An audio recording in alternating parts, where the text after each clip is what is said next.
Here we are with batch number 47 of the EcoChat Tea Club. And this month's batch is a Feng High Mountain Oolong Tea. Feng is an area on High Mountain in Nantou County in Ranai Township. And this farm is at about 1,900 meters. And this area is basically just on the south side of the mountain range that divides this area with Dayuling. If you go up over Howanshan, but the pass is like 3,400 meters, I think, and go down, you quickly meet the Dayuling area along the Cross Central Highway. So it's basically just south of Dayuling, southwest. We sourced this batch from the same person that we get our Dayuling tea from. And this batch, like our Dayuling so far this year, was harvested at their second season of growth. So these elevations up above 1,800, 1,900, many people can only harvest 3 times, or at least choose to harvest only 3 times for various reasons, including sustainability and quality of produce.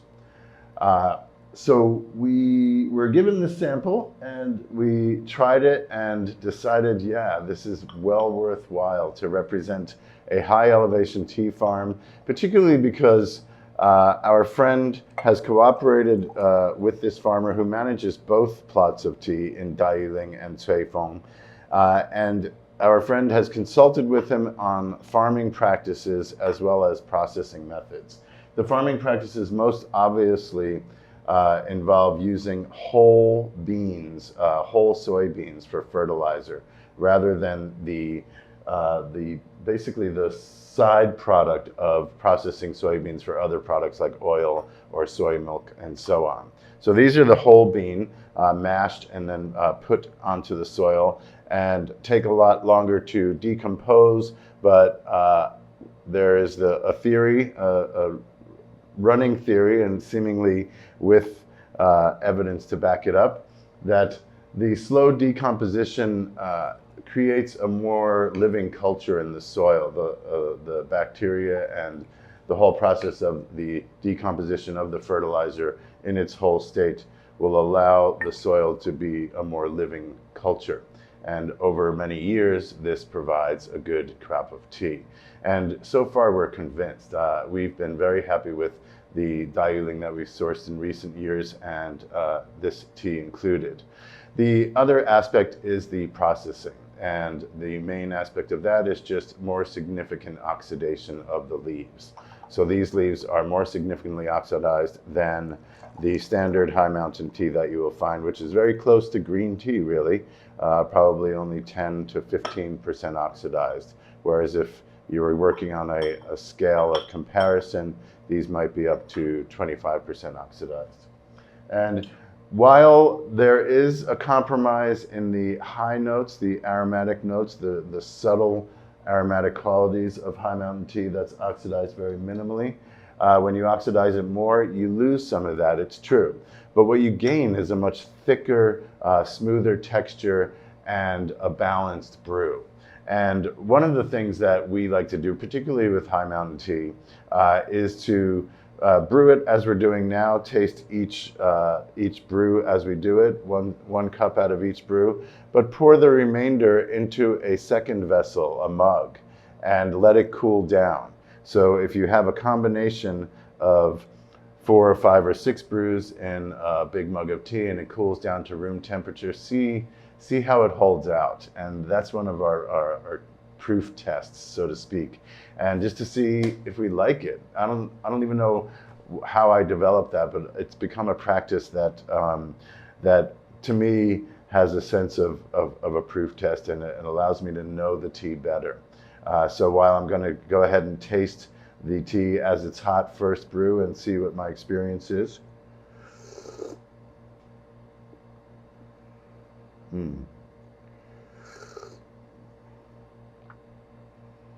Very soft, smooth texture, soft vegetal quality, some savoriness.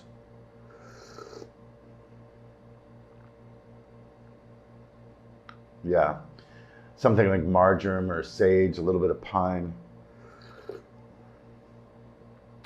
Soothing, really. Definitely a thick nose too. There's a lot going on in the aromatic spectrum of this tea as well. So it's not very well oxidized at all. It's just noticeably more oxidized than the standard High Mountain tea.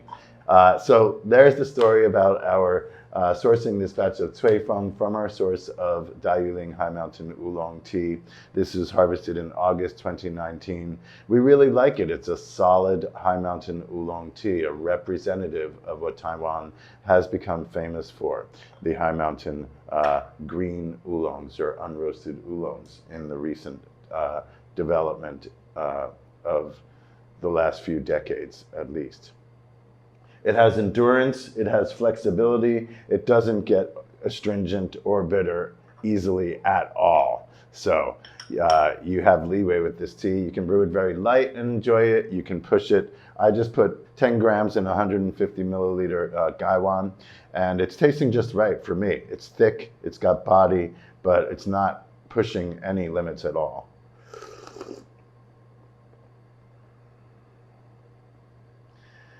Temperature really matters, just a few degrees lower, and the complexity comes out. When it's really volatile and very hot, you get some of the high notes and the body, maybe the texture, but I just feel like a whole spectrum of flavor becomes more obvious when it's a little bit cooler. So experiment with that too.